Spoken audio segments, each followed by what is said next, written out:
before we start with the questions. So I've got Jason Triplett listed. Go ahead. Hey, good morning, everybody. This is Jason Triplett, and I'm a former app grad. Back in the day, I graduated in '98 with a finance and banking degree from ASU, and currently serve on the FBI advisory board, along with several folks on this panel, actually. And I think I've been on that board, Jeff, for I think 13, 14 years. I think Jay and I joined about the same time, if I'm not mistaken. But anyway, we're excited to be here. I've had a long banking career in commercial banking primarily.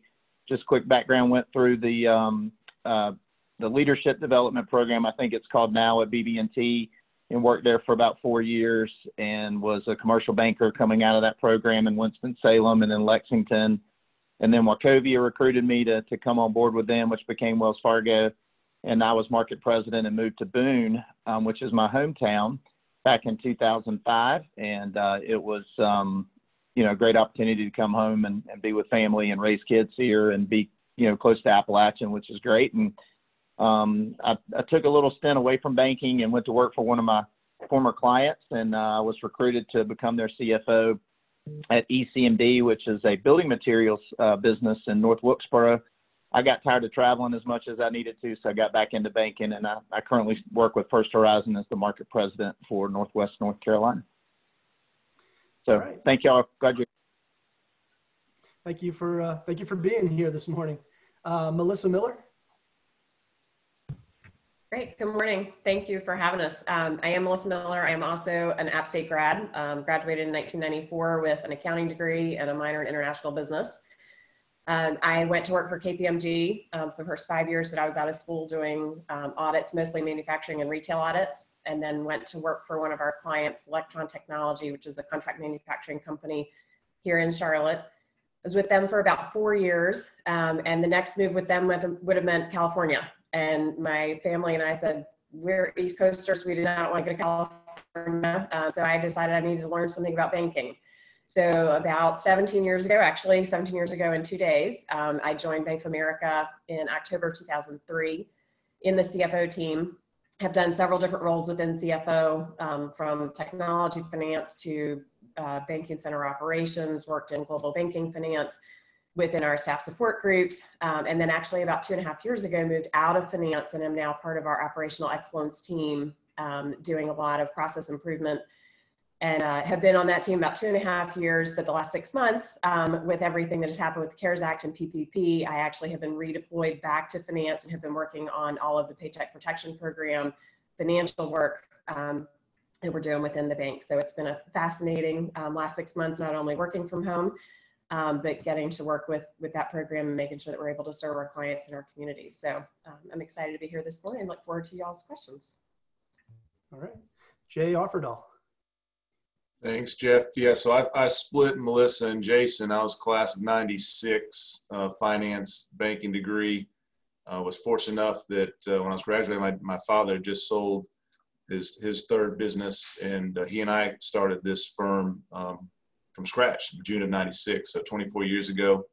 And what we do is we help closely held business owners in the process of evaluating their business, the value of their business, and then who the right suitor is. So we represent the sell side, and we go out to the market and represent them in the sale of their business. And most of our transactions are between 1 and 25 million. So you've got investment bankers that some of you may have interest in doing, which are, the Bank of Americas and the Goldman Sachs. And then you got some boutique investment bankers. And then you got kind of the M&A where we are. And then you got kind of the Main Street business brokers. There's kind of different levels. And we try to really intentionally focus on that 1 to 25 million because it's underserved. So we now have 7 offices throughout the Southeast, and hopefully it'll continue to grow. Potentially looking for a junior analyst in the next 3 to 6 months. So if anyone on this video has interest in something like that, it's a lot of data entry, but you would learn a lot about entrepreneurship, small business, stuff like that. Feel free to reach out to me on LinkedIn after the video. Thanks for having me. Yeah, thank you. Nick Gonzalez. Can you hear me okay, Jeffrey? Yeah, I can hear you fine. Perfect. So Nick Gonzalez, I'm actually unique. I'm not an App State grad. I graduated from Greensboro College. Born in the Philippines, grew up in West Palm Beach, Florida. Currently, I am the manager of, I guess, the eastern part of North Carolina. I reside in Raleigh for Prudential Advisors. So what we're looking for are young folks to get into the financial advising industry, helping people through really financial planning. And people getting a little confused with what financial planning is. I mean, in its most simplest terms, it's just helping people reach their financial goals. And that could be cash flow management, debt reduction, retirement planning, education planning. So I've been in financial services since I graduated college in 2000. So I've been in it for about 20 years. It's a tough career, but if you get through the grind, it is a very rewarding career. So I'm excited about being here. I think this is probably the 4th or 5th panel that I've been on with finance. So this is always a great time. Thank you. Thank you for persevering with us. Our last panelist, last but not least, is a first timer, very recent Appalachian State grad, maybe 2 years ago. I'm not even sure. This is Andrew Crumpler. He graduated with a degree in finance from App State very recently. Yeah, I'm glad to be back on campus, I guess virtually now. I actually had Dr. Hobbs as my professor 1 year. So it's great to see you. Great to see you again. Currently, I'm working as a model validation consultant and mainly based out of Winston, but thanks to COVID, well, one good thing that came out of COVID is more remote work. So I may be able to branch out, go other places now. So I'm really happy to be here with you guys. I feel like I can probably relate more to where you guys are currently at. And if you guys want to find me on LinkedIn, I'd love to talk to you guys and help you with anything that I possibly can. So, Andrew, is it true that you're from Boone? I am, and now I'm actually back in Boone right now, but I love it here. I wanted to get out, but I'm ready to be back already. Right. Okay, so thank you all again for showing up this morning virtually. I guess it's a little easier than making the trip sometimes, but anyway, I have 4 questions, so I'll just kick it off here with the first. This is for the entire panel. Feel free to answer in whatever order you want, but question number 1 I have is, what do you recommend that students be doing right now to help themselves prepare for life and work after college? You want me to kick it off, Jeff? Sure. Well, I took a few notes here, and one thing I would mention is, and then I know this isn't possible for everybody that may have a huge class schedule, and everybody's situation personally is different, but I can tell you that I worked full-time during school because I had to help pay for my schooling and stuff. And some of y'all may be in that same situation. But even if you're not and your parents are helping you, or you've got a full ride scholarship, whatever, I think getting a part-time job is important even during school. And the reason I say that is it just builds discipline. It gets you kind of used to the work life. And you know what? The other thing is you make connections in work. And just like you're making connections with each of these panelists today. And so that was the one thing that I've got some other notes, but I want others to share their thoughts too. So, but that was the one thing that I wanted to highlight is if you have a chance to do a part-time job, even if it's 5-10 hours a week, or go volunteer, do something that's outside of just school, it looks great on a resume and it shows initiative to the employers that are looking to hire you. Yeah, I'll add on to that. I agree with Jason. I think being able to have a variety of experiences just makes you more well-rounded as you're coming out of school. The other thing I would take advantage of is just build relationships, both with your peers as well as people who are a few years ahead of you. Ask a lot of questions. Ask them about their career path. Ask them about their decisions. Ask them about, well, why did you pick this or why did you pick that? And so I think being able to build those relationships and ask a lot of questions help you discern kind of where do you want to go, because coming out with a finance degree, econ, accounting, the world is your oyster. You've got all sorts of different industries and areas that you can pick from. So the more that you get to know folks and understand what is out there, the more you'll be able to feel like you can go into something that you are going to enjoy and be successful, particularly in those first 5-10 years of your career. Can I piggyback off that, off what Melissa said? I think what the first two panelists just talked about is big thing, especially when we recruit people at Prudential, is having these soft skills.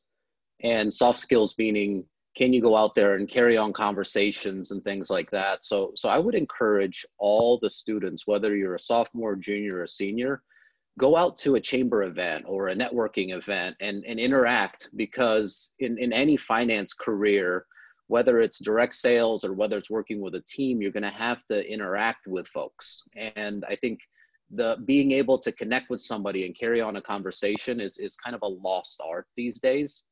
And I know in financial services, that's a big thing. And then the second thing I'll say, which I'll get off that path, is there was one thing when I first started in 2000 in financial services that kind of changed my career.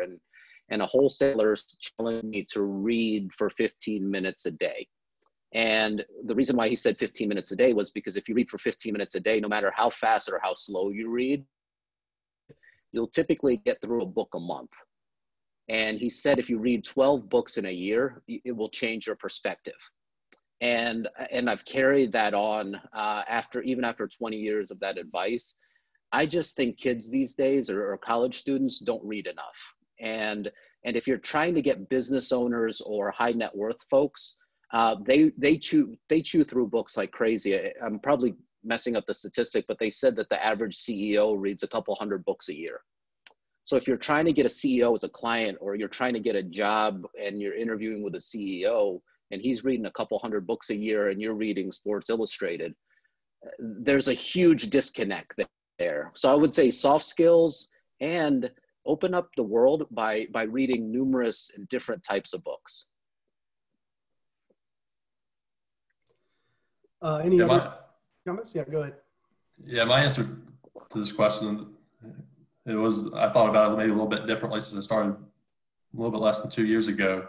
But one thing that you can do today is switch over your email account from Gmail and start using Microsoft Outlook.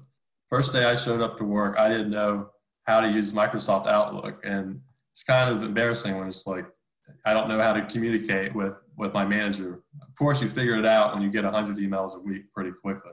That's something you can do today. Something that you guys can do to help your life in the future is maybe download the Mint app. The Mint app just tracks your personal finances. This may be the first time once you get out of college that you'll have to be actually tracking your finances, and that's super important every single day. The Mint app will just go into your bank accounts and it'll pull all the data into one spot, and you can run budgets and stuff. Also, figure out how you're going to invest. That's another life skill that you guys can start figuring out right now to really help you guys when you transition to out of college. So. I don't have much more to add, but I would say for what I'm doing right now, LinkedIn has been something I've seen a lot of the college students not spend enough time kind of building their profile and looking for ways to connect with the business community.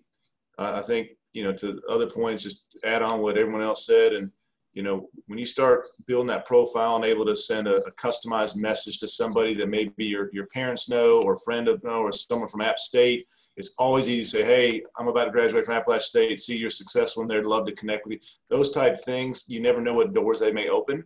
Something that simple. If you spend 15 minutes a day reading, spend 5 minutes a day on LinkedIn. Thank you all. The second question that I have, I'll direct it to Andrew, but of course anybody else can chime in on this one. But I do know that Andrew uses a lot of coding in his job. So my question was, how important are coding skills now, and how important do you think they'll be in the future? And if you currently incorporate coding skills into your job, how do you do so? Yes, so for my job specifically, we handle large data sets. And for my job in doing more quantitative work, it is very, very important. Even if you're not going to be doing as much quantitative work in finance, you still need to know how to communicate with coders / developers so you can get what you need done. So I use coding specifically to handle large data sets. I've used it to validate models such as OFAC, CECL. I've also used it to value a loan portfolio to run 800,000 loans an hour, a lot of cool stuff like that. But there's been a lot of engagements that if I didn't have the tool of coding, which I believe coding, knowing a bunch of different coding languages such as Python, C, R, is a tool to help you fulfill the client's need as fast as possible. And if I only had Excel and a client came to me with a problem that they needed to solve, and they had over 2 million lines of data, Excel is done, and I can't solve the client's problem. So having coding skills is super important, because when a client comes, you got to solve their problem. And Excel is just not going to cut it as data keeps getting bigger and bigger and throughout the years into the future. Any other comments? Okay. Yeah. I mean, Jeff, I'll just, oh, go ahead, Melissa. I'll add on a little from a bank perspective. I know that we are seeing the same kind of rise. I don't know if it's specifically coding, but around data analytics, that the more information we have, the more we need to be able to analyze the data, and it's changing the way that we do the work, and being able to do those data analytics and be able to glean better information out of that. So we are looking more and more to folks who have, finance, econ, or accounting, but have also combined that with computer information skills to be able to come in. And we're doing a lot more training with the folks that are coming in new, as well as existing folks, around other tools and data analytics capabilities. So it is very important. Yeah, I would just echo what Melissa and Andrew are saying. I don't personally have coding skills. My wife actually does. She was a computer science major at App. But I can tell you that even though I don't use it in my day-to-day job as a commercial banking, the stuff that we're using behind the scenes, there are a ton of folks on our team that are doing big data analytics. And one of the things that we use is Tableau, which is a software that we use quite a bit to use for data mining, so to speak, and big data usage that we use quite a lot. So if you don't know that, that'd be something to just write down and maybe do a little research on, is Tableau, because I know a lot of the banks anyway use it, but I think a lot of S&P 500 type companies use Tableau.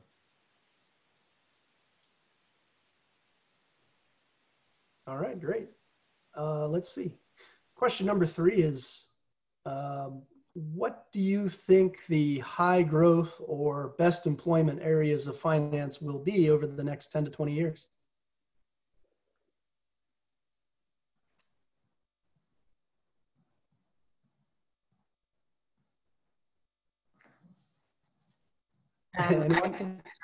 Yeah, I can start. I think a little bit is to the previous question. I think a lot of it is around how do we get innovative about the work that we do, and how we do that. One of the things that we've transitioned just in the last year, we've got all of our mortgages now online. So as we go through and we've got this new online mortgage platform, we also capture more information. So we know, how long does it take someone to apply?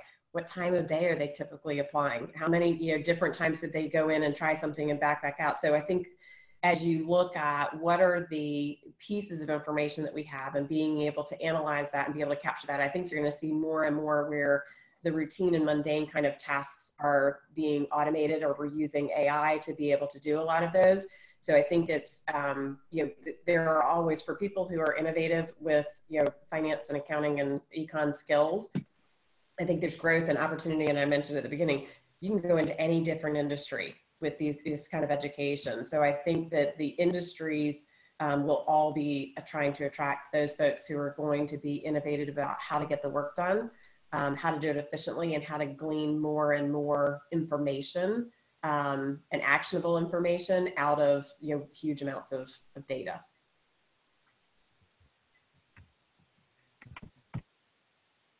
So I would echo what Melissa said. That seems to be a common theme. We're just going to keep echoing what Melissa says.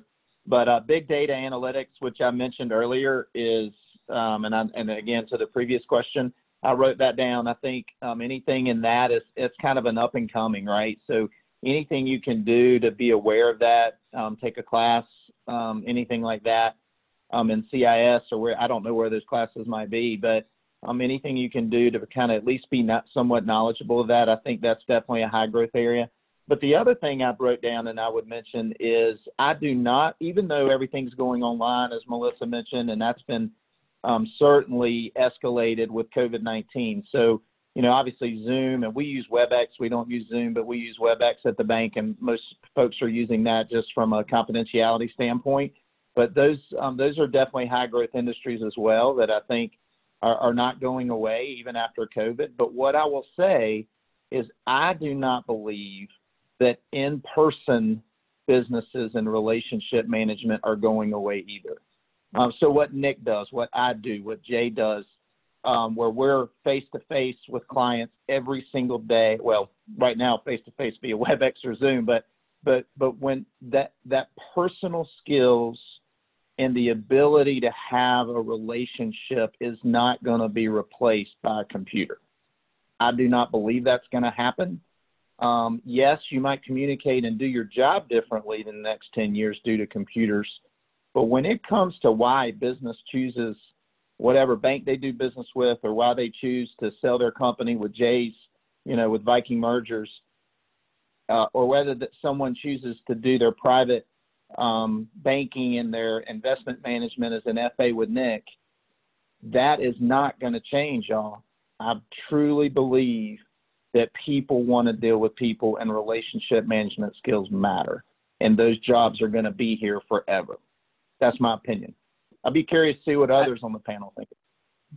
I agree with Jason. I mean, I'm on the other side of the sales side, so not the behind the works with the coding and things like that. But to me, the one-on-one and the sales will always be prevalent and will always be needed. And I always tell my advisors, if you're selling commodities like life insurance products or mutual funds, then you are replaceable. But if you're giving advice, then advice is never replaceable. That can't be replaced by a computer. That can't be replaced by an algorithm. It can't be replaced. People need advice. And when it comes to financial planning and personal goals, they need advice. So and I'm biased here because I'm with Prudential and I'm recruiting for financial advisors, but we'll always need financial advisors. And I'm a statistical guy, so I wrote some numbers down. So this is pretty staggering. So over the past 15 years, the number of financial advisors has stayed exactly the same. There have been 335,000 financial advisors. So 15 years ago, there were 335,000.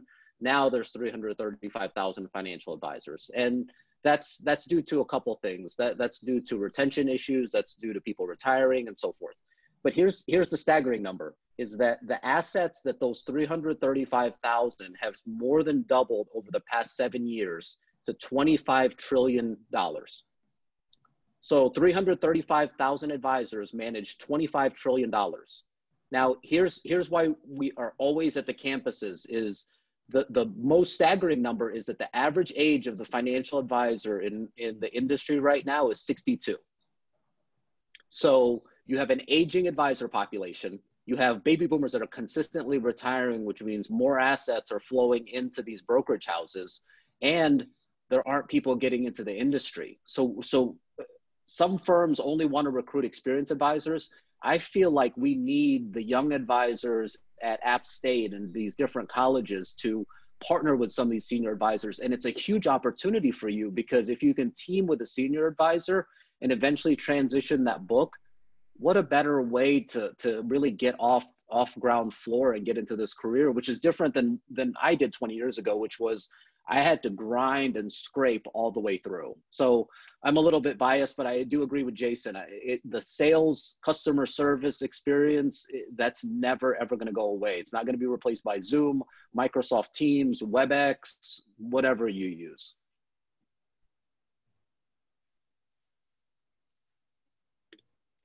Okay. So my final question, and this is one that we've touched upon already, but feel free to add whatever you want to it.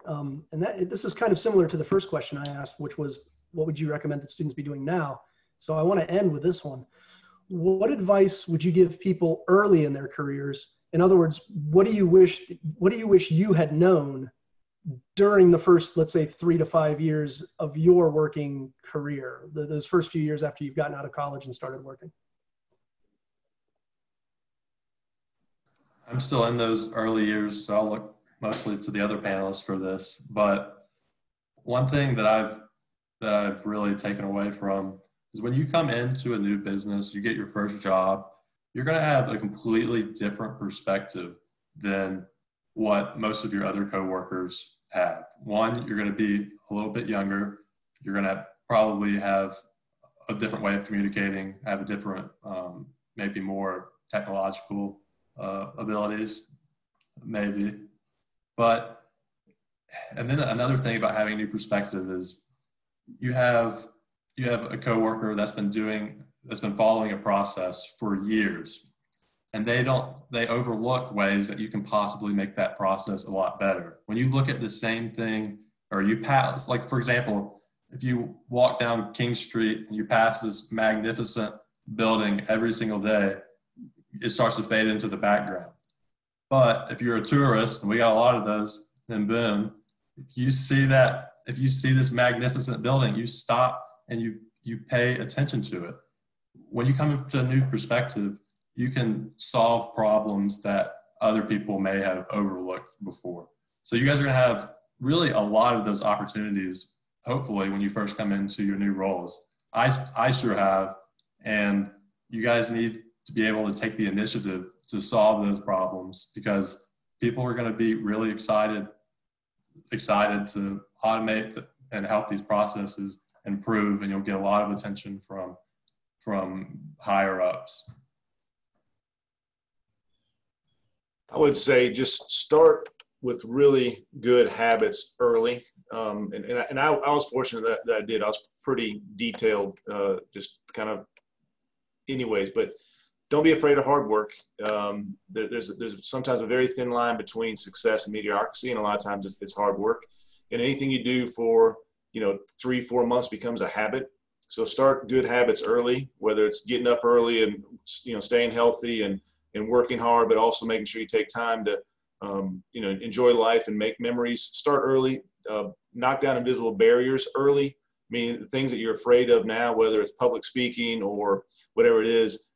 Everyone's heard this. Michael Jordan used to joke about he's missed 100 shots he never took to end a game. So, but he always wanted the ball in his hand. So be that person that, even though you may make a mistake or may miss the shot, be willing to knock down some of those invisible barriers. Start good habits on saving, investing 10% of what you make from day one. If you do that, you'll retire happily. I've seen it with 600 business owners. Also give 10%, whether you believe in going to church or to charitable organizations or to someone less fortunate. Do your part in giving back, not only the university, but to other things that are around you that help the people around you. But definitely don't be afraid to work hard at the very beginning. Get up early, get your stuff done, and do the right thing.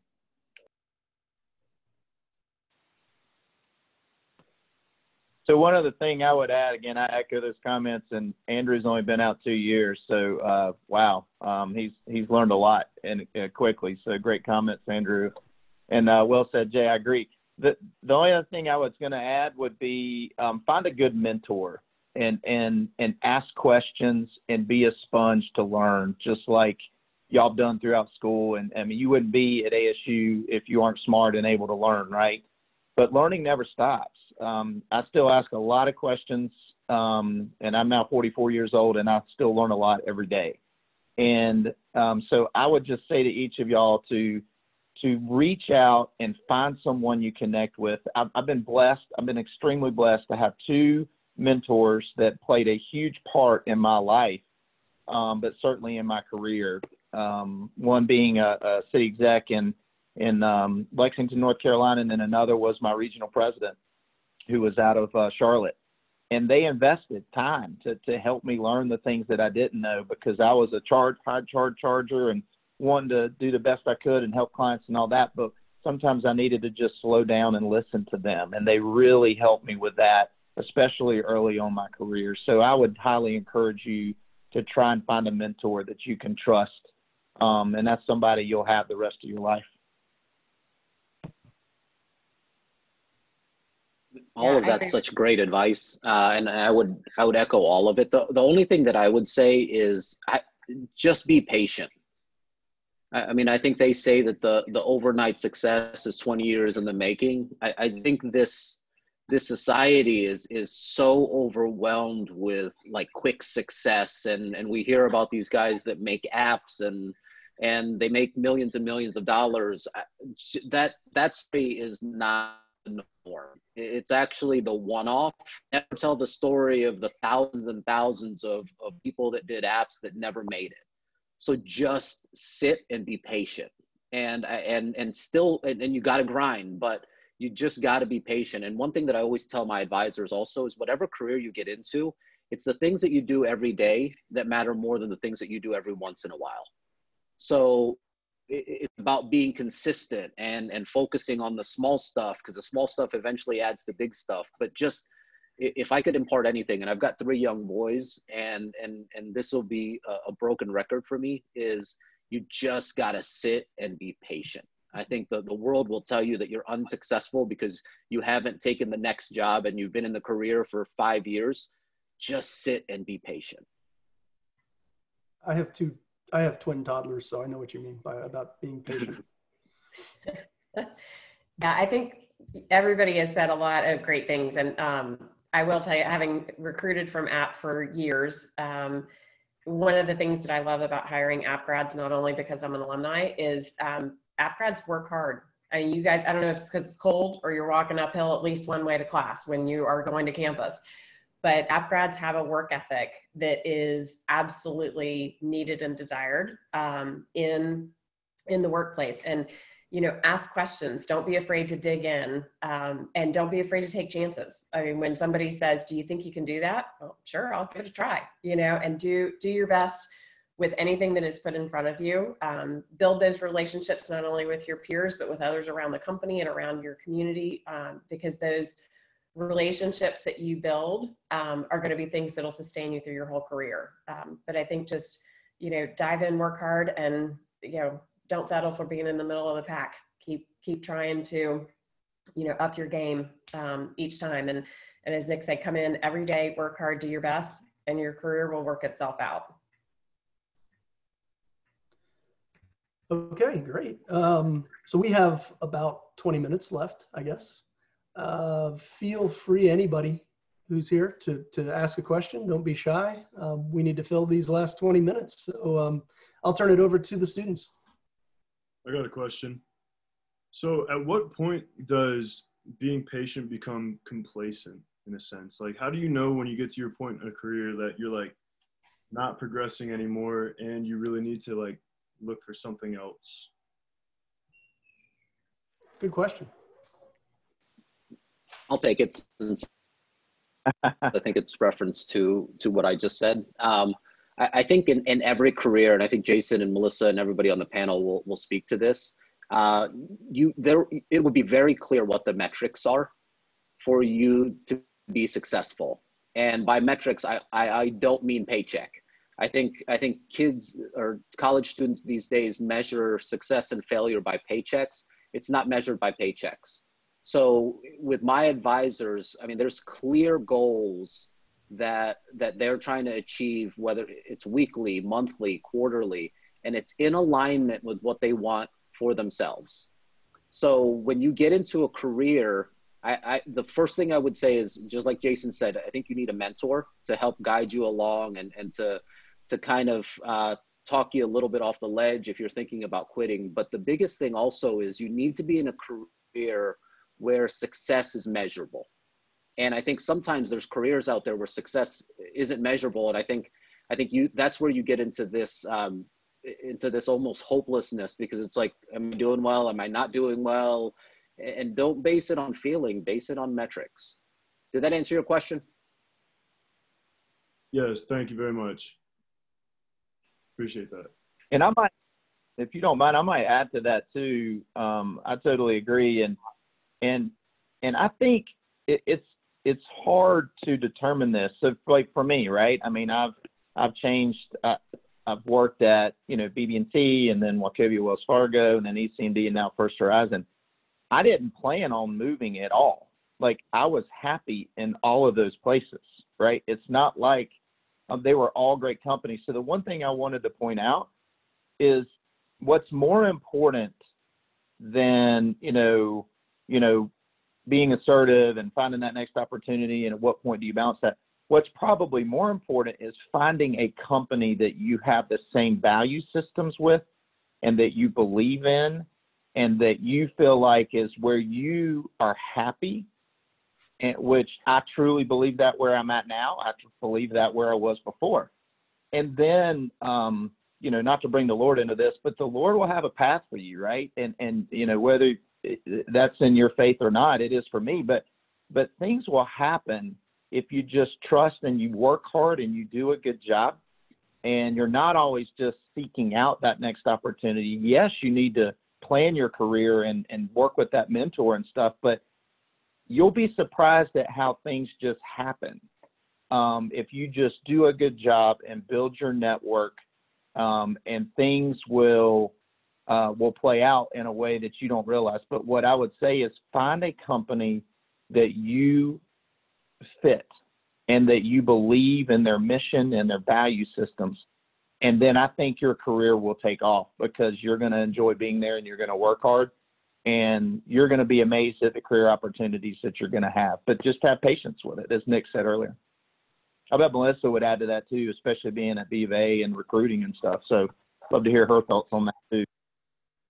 Yeah, I completely agree with what you said. And it is, like I mentioned before, come in every day, work hard, enjoy what you do, get to know the people that you work with, and it will work itself out. And being patient is not being complacent. Being patient is just saying, well, I'm not going to run away from something. I always want to be going to something. So even if you're in a role where you're like, yeah, it's kind of time for me to go do something else, don't run away from it. Make sure that you're going towards something else that is going to expand your skill set, is going to expand your experience, or just is the right next step for you during your career. And there are going to be times during your career, depending on what else is going on in your life, that you're going to say, hey, right now I'm on this career trajectory. And there are other times where you're going to be like, okay, I'm going to be on this one right now. It's still upward, but might not be quite as steep.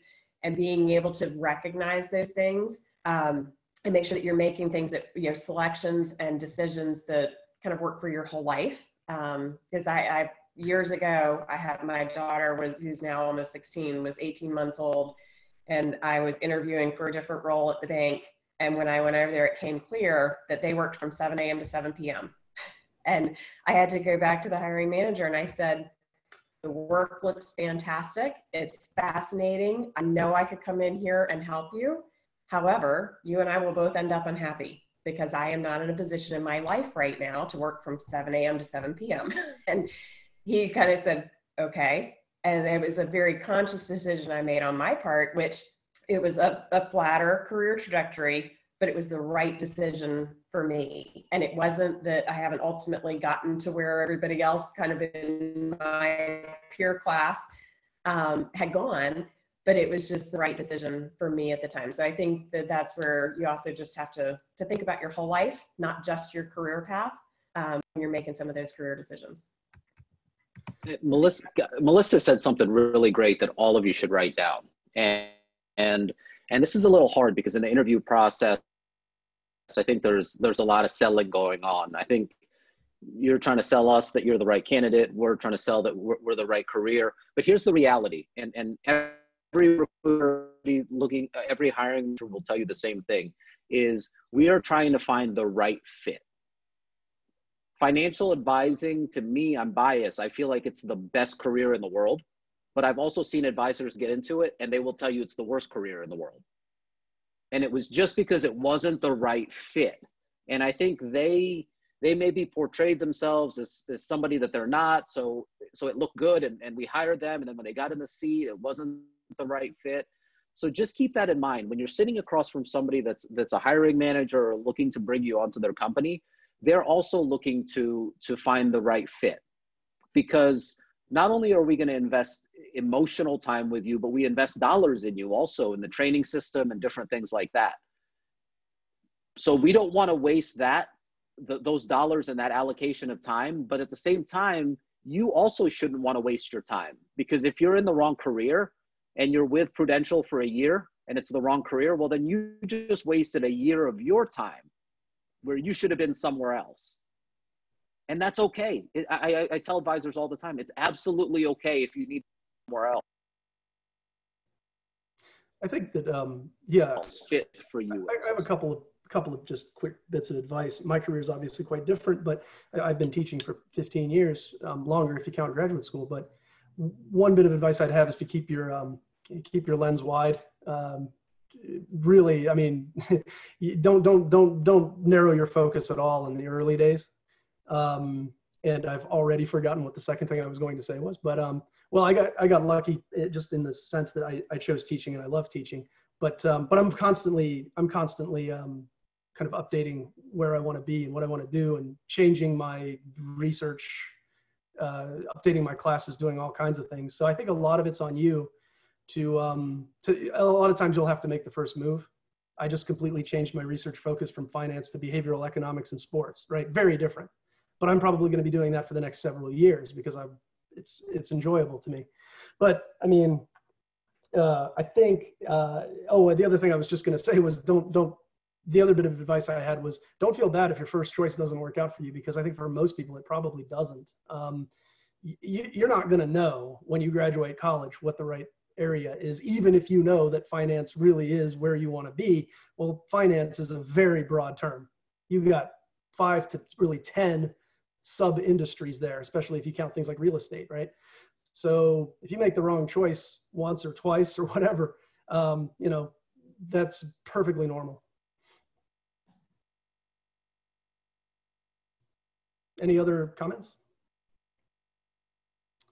Any other questions? So a question I was going to ask is, when applying to any of these internships, a lot of them are asking for finance experience, but most people who are 20 have not held a finance role yet. But I've also have ran my own business from like basically age 14 up till now. Are those soft skills you're talking about that I can use through running the business, that I can use to better my chances of getting a finance position?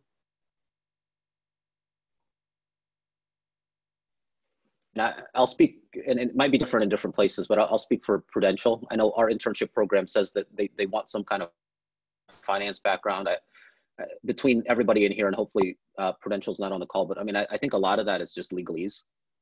And what I am looking for is somebody that has been out there, has done a retail job, or has dealt with customers and is willing to learn and has this passion and has this fire. So and it might be different in different positions where they really are looking for that. But you're right. I mean, when I interned my junior at Merrill Lynch, no investment experience, and they still let me do my internship, and I learned a lot. So I would just maybe reach out to that hiring manager and see, is that what they're really looking for, and tell them about your skills. Yeah, I would agree. I mean, I'm going to be reviewing resumes for internships next week, and I have zero expectation that most of the people are going to have a true financial experience.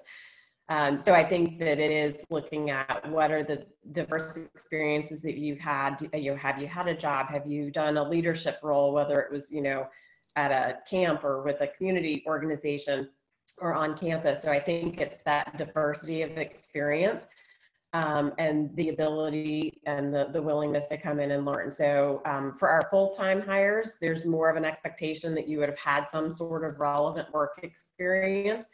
But for our interns, it's really, we don't expect that a 20-year-old has had, 3 summers interning somewhere. That's just not usually in the cards. So I would say apply anyway.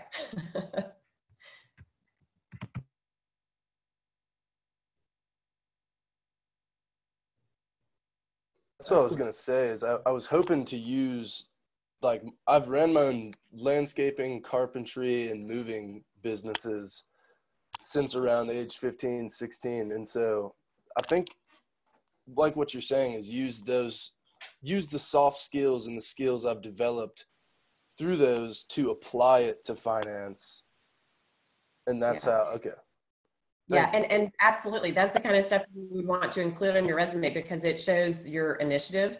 It shows the work that you've done, that you've been able to successfully run a business for several years, and work with. I will tell you guys have a great resource on campus with the Leadership Center and some of the help that Michelle Duclair and Amy Odom and those guys do with resume writing and everything. So I would work with them and let them help to put those experiences into terms that are skill-based, so that way, as an employer, when I'm reading that, I'm like, okay, here are the different skills that you've learned by running your own business for the last 4 years. So I would absolutely include that kind of information and highlight those as you're interviewing with companies to say, I've taken the initiative, I've done this, here's how I've done problem resolution, all of those, those are those soft skills that were being discussed earlier to say, I know how to solve problems. I know how to get stuff done. I know how to interact with people. I know about customer service. Those are the things that will come through as you're interviewing as well. And be discriminating about the type of finance job that you want, because you'll know, or you should have some idea anyway of where your skills, the skills that you've developed already, will be best applied and maybe most appreciated. And also you'll have a bit of an advantage having developed those skills over the last 5 years or whatever. So that puts you in a nice position, I think. Yeah, the hope was to either go corporate finance or actually financial advisor. So Nick, I'd like to speak to you soon. So awesome. Definitely. And make sure that you press when you're in interviews. Yeah, there's definitely an imbalance in the power of anytime you're doing an interview, but I think it's good to ask pointed questions about whether the job that you're interviewing for will use those skills that you have. Because any employer is going to say, yeah, of course, but you should be able to tease out whether they're telling you the truth and to what extent when you ask those kinds of questions. I have one more question, if that's all right. Sure. I'm sorry, I forgot who exactly it was who started their own firm, but I just wanted to ask about what that process was like and what you could expect from doing something of that nature. Well, I started because I had my dad as my business partner. So, when I was first graduating, when I was at that point, it was somewhat kind of a option I couldn't pass up. And, so I just rode his coattails and learned as much as I could. That's where I learned the work ethic. But also, after a couple of years, I realized that, similar to Melissa, I didn't want to work like my dad. I'm so impressed with what he's done, but he was a workaholic from a young age, and I want a better balance in my life. So, I was able to be in the position to learn from him. But, most importantly, I learned what I didn't want also. So once I was able to buy him out and, start working on the business, but go back to the original comment about don't be afraid of hard work, get in the trenches, do your thing, make sure you take time off also. But there's chapters in your life where you'll, as far as when I look back and know where I made significant increases in certain things, whether you're striving for home, second home, business, bank account, whatever it is. But you just got to be persistent and consistently, go after it. And it never gets easy. What I say is it's simple, not easy type thing. That there's simple things you can do throughout life, but it doesn't mean it's easy. Hey, Jeff, can I make a quick comment? And I would say in the financial advising career. Hang on one second, Nick. Sorry. What was that, Jason? Good. I think, Jason, are you there? Okay, Nick, go ahead. He lost his audio. Yeah, I would say in the financial advising career, and listen, I've been doing this thing for 20 years. If you're a recent college grad and you're getting into financial advising, I truly, in my heart of hearts, believe the only way that you're going to make it is if you team with a senior advisor. I just feel like the industry has gotten so dynamic, and you as a financial advisor is to work with older folks that have a lot of money. And the truth is that those folks and it's nothing against you, typically won't work with somebody that's a recent college grad. And it's a wrong perception, because you guys are going to work your butt off. You have technical skills and you have knowledge that maybe a senior advisor won't. But it's a running joke in the industry is that they like to work with people that have some gray hair. And so I would say getting out there and doing it by yourself is tough. And it's going to be tough because typically the high net worth folks won't want to work with somebody that's fresh out of college and so forth. And so I'm just being as brutally honest as I can be with you. We hired an App State guy, he's finishing his first year now. His name's Tristan Helms, and he played baseball over there at App State, and he is absolutely killing it and doing well with us. And if you ask him why he's doing well, I think one is that he's got this persistence and this hard work and work ethic, but it's because he teamed with a senior advisor out of our Charlotte office and out of our Greensboro office. I think without those guys, he would have not, he would have just floundered. So I would not encourage people to go out and do it on their own, especially in financial advising. It's just too difficult. You don't have a network. The network that you have are your parents' friends. Your parents' friends saw you as a young baby. It's going to be tough. I would say team with somebody. Jason. I actually know Tristan. I know of the Helms family, and I've heard that he's a really hard worker and everything. And I know his brother. So, yeah. Once you said his name, I was like, wait, I know that name. Right. Jason, you wanted to say? You cut out there for a minute. Yeah, I think Nick and I were starting to talk at the same time, so I went down and I was like, oh, am I on mute on my phone, and accidentally hit the end button, so I had to log back in. Sorry. But, and Grace, I'm glad you spoke up. So here's what I wanted to say. And I really wanted to get this in, and I can see Olivia, I can see Grace, but like Katie maybe, and I don't know, Leah, Celine. But anyway, I want to make a comment about women in finance. And I want you to know that we need more women in the commercial banking industry in particular, which is what I'm in, and I manage a commercial banking team in Northwest North Carolina. And oh, by the way, Jay and I, who are on the board at Finance, for the Finance Banking and Insurance, we actually have, we have a lot of women on our board, number one, but number two, we have a women's initiative. And what I want you, and guys, this isn't like anything to disparage you wanting to get into finance, so don't take this the wrong way. But to the women on this panel, I want you to know that we need you. We need more women in finance. We need more women students. And because we need your advice, we need your difference in maybe how you manage people. You know, you heard Melissa talk about balance, right, in life. And that's something I've personally tried to do.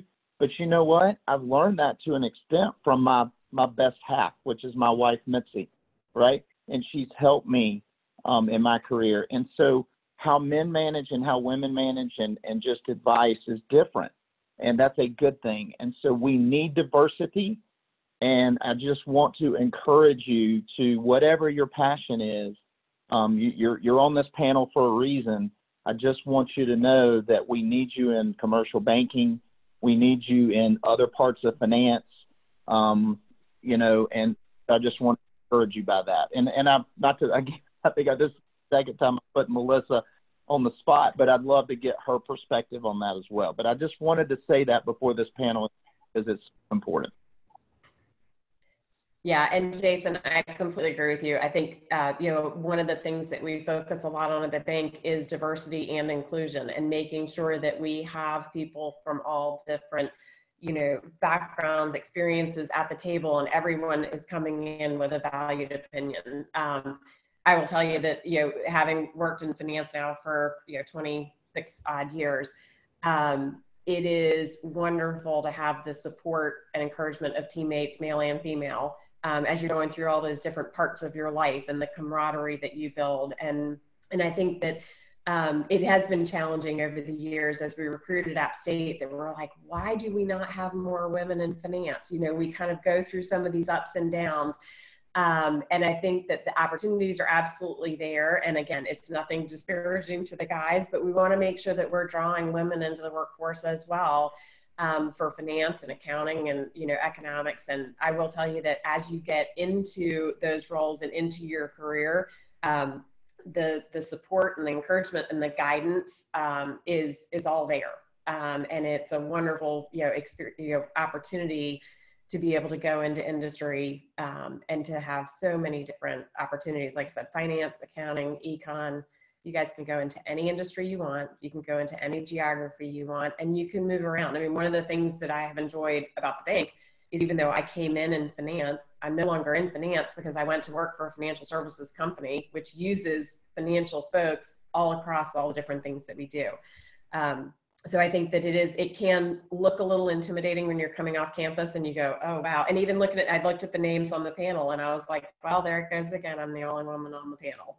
And that happens, but that doesn't mean that's completely the dynamic that you're going to see in every company when you get out there. So I would just encourage you to, you know, support each other. And honestly, some of my best advocates have been, you know, some of my male mentors, because they also say, hey, we need everybody at the table. We need diverse opinions, and we do manage things differently. And that's one of the things I always say is that, you know, I bring to the table a different way of managing things and a different approach, and that's a good thing. So I would encourage everybody, male, female, wherever you're from, you know, backgrounds, anything, always bring your ideas and your opinions to the table for everybody to be able to make the best decisions. All right, well, it is 10:59, so I guess we'll leave it off here. Thank you again, everyone, for showing up, and panelists for participating in the discussion. Thanks for your questions. Those were very good questions.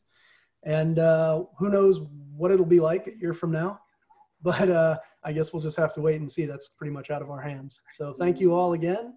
Thanks, everybody. Thanks, everybody. All right. Thank you all for your time. See y'all. Take care. Thank you. Bye.